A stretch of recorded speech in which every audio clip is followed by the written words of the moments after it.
First of all, before the first question, I would like to confess that this is only my profession from the very far past. I don't work as a psychotherapist anymore. I devoted myself not to facts, but to imagination, and all my job is just inventing things which are not real. So I'm not sure if I would be good source for information, valuable information here. But anyway, let's start. I think on the contrary, to be very honest with you, it's a great honor to talk about the intersection of mental health and literature and your contribution to us thinking about mental health in a different way. So thank you. You know, when you talk to many young people who would argue that we have a mental health crisis, Ola, they would say that in order to tackle the rising anxiety, depression, suicide ideation, self-harm, those things that many young people are challenged with today, they feel that we really require transformational change, collective action, and that's being argued both at the individual, family, and societal level. You have been called, and I quote, an archaeologist of collective psyche. So I think you are the right person to ask, how can we mobilize collective action? Do we have to all get collectively depressed first? As Ola said, it doesn't work. This is not true. But in my opinion, I think that there is a big change in our mental well-being, I would say. But depression is a word, for me, it's too general. And it's easy to just to say depression. It seems to me that there are 4 riders of apocalypse in our mental health.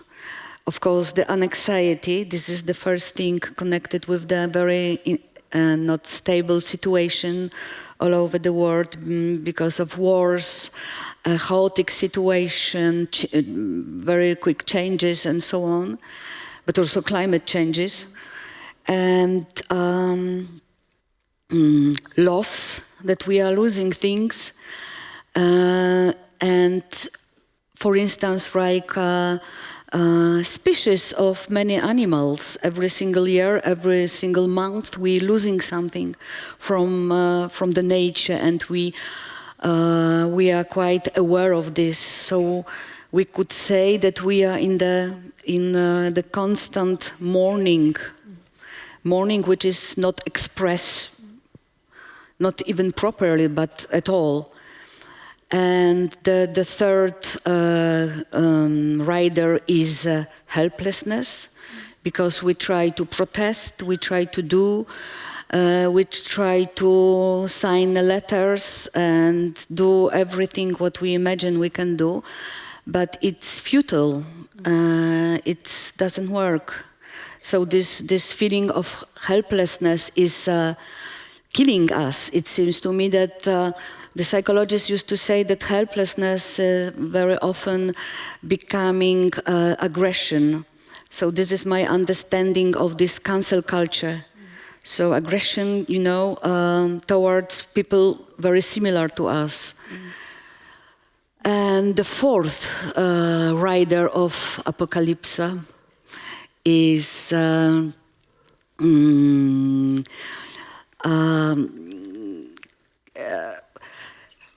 kind of how to call it? I forgot the word. Kind of that we are completely not concentrated all the time. That we are cannot concentrate on things we are perceiving, we are experienced, and we. Distraction, yeah, with this thank you. This is my distraction, this distractive mind. This distractive mind is everywhere, and we are, I would say even that the culture is the destructive now, because I'm thinking of myself when I'm sitting in the evening during the winter time and watching this series in the television. So they are designed to catch our attention, but they are not working as a process. As the human minds are accustomed to be in process all the time. So process is something in time, when you have the beginning, the culmination, and the resolution of this. And then our energy is working like this. If we are not in this process, we are taking facts and we are always hungry. So it is like eating, you know, endless eating without, like eating of air, or like eating something which is completely not valuable for our stomach. So I have this just in mind, this metaphor from Buddhism. I don't know if you have heard that in one word during the Buddhists is hungry ghosts. They have a very big, large stomach and very thin throats, the gullets. And so they try to eat all the time, but they are always hungry, you know. And this is the greedy, the lust is never be satisfied. You know, it's fascinating because you describe in a very poetic way what I think many young people feel: loneliness, helplessness, and hopelessness, which is coming out of some of the self-reported things that young people share in anonymous helplines. My question to you is, you have also described mental health, that it's more about relations, interacting, being part of networks, and not so much about an inner state. Is that a correct interpretation? Yes, as I said before, it seems to me that this lack of mental stability is coming from disconnection. And we can understand this disconnection of very rich relationships with the people and other people, but also a relationship with our environment, with nature. So in a way we are staying connected only with this strange, distracted world in our telephones, let's say, and in this, you know, bombarding of informations and data we cannot complete in our head. So we used to see everything in the small windows, you know. This window is open, oh, this is the war in Ukraine. The next window is the best shampoo for my hair.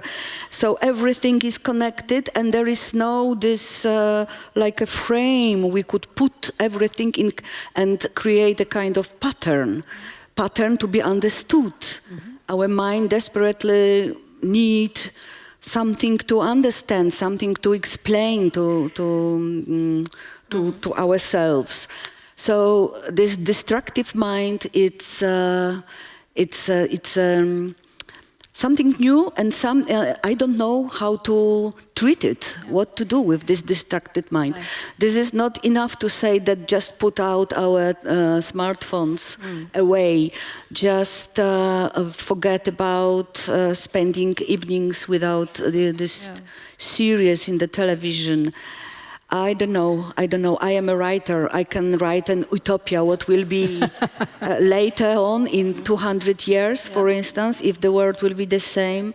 But I cannot find a solution. We're not going to wait 200 years. We will that's pick up on your thoughts already now, because you know, one thing that folks dealing with mental health issues often say is something that holds back collective action is that we have so many definitions. We don't have a common definition. We don't have a common narrative. And as a prior clinician yourself, once upon a time, you know the difference between those who really feel like mental health should have a diagnosis and a treatment. And then there is the thing one discovers in your writing, which is much more of a continuum of neurodivergence across the continuum, a spectrum. And it would be nice to hear your thought, both as a writer and as a previous psychoanalyst, this dichotomy between the need to diagnose and treat versus this view of mental health as a continuum. Yes, this is. Thank you that you perceive this, that we see it in my books, and I feel very safe in this kind of word, because it seems to me that we should treat humanity, sorry for this big word, as a kind of hive. That every single organism or part of this organism is needed in terms of Darwinian evolution, because we have to have as many possibilities as we can. So every single individual keeps something which is very fragile from one side, but also very important, very precious. And perhaps this is the kind of preparing ourselves as a society, as a humankind for the future. Mm-hmm. You know, it's interesting listening to you, because you've said you're not an activist, but you truly are through your writing. And I have to ask you about that, especially since we have many students and activists here. Your writing has fueled and inspired both our way to think about what eating, but how we think about our fellow animals and the rights to survive and live. So how do you view this, and what advice would you give not only to activists, but to be activists and stay mentally healthy? Mm-hmm. I said that I am not activist from the kind of psychological reasons, because I have I don't like to be in presence of many people as I am here. I feel a little bit uneasy, and I am not good manager of things. I am quite chaotic and so on. And I treat myself as an activist sitting at home and writing. And even if my writing is not directly devoted, it is not, I hope so, didactic, that's, I think, things which I'm describing or touching are vivid to many people and changing their point of view, which I'm very proud of, because it looks only that literature has a power still. Yes. Yeah, and it certainly does. And I want to really close by asking you the title that you talked about window earlier. You also talk about mirrors. And you have described mental health as in a strange mirror. Could you say something about that? It was in a broader context, I think, that what I had in my mind, that I very often think about it as I am looking for unusual narrators for my writing. So I would like in the future to be able to describe the world from the point of view of, let's say, fish or bee or, I don't know, tree. That would be incredible to make my consciousness larger, my awareness of the world, and also it will be great to understand the thing we don't understand from the other point of view. This is really something which fascinates me, because I feel sometimes like in a prison, that we can only see, we can only perceive what is reflecting through our senses. We can see only because we are reduced to our five senses. We are not able to imagine world from the point of view of the bee, let's say. So this perceiving entire reality like a strange mirror reflecting us in our strange world, we cannot manage really. And so it's making entire situation quite horror-like. So addressing this horror, if you still had patients today or clients as you had many years ago, and someone would come to you and you said literature is my therapy, what would you say to that person? Is it about reading or writing or both? I think both. Yeah. During the lunch we had a small conversation with one person, and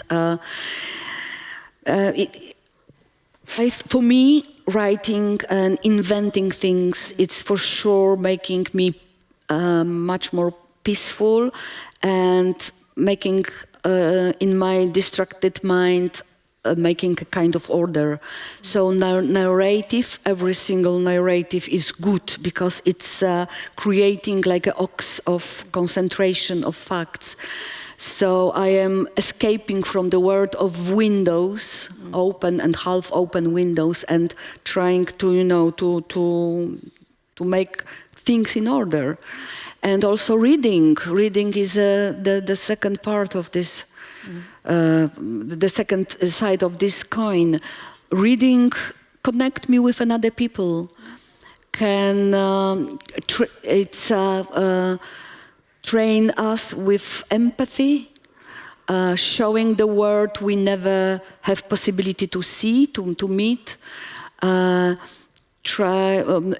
Teach us how to understand different emotions we never had, to smell another smells, to see another landscapes, so we can travel. So when I was 12 years old, when I discovered Jules Verne or another writers for children at the time, I was convinced that this business is the most important, most powerful business over the world. I think that's a good note to end on, so thank you so much. Thank you. Thanks a lot.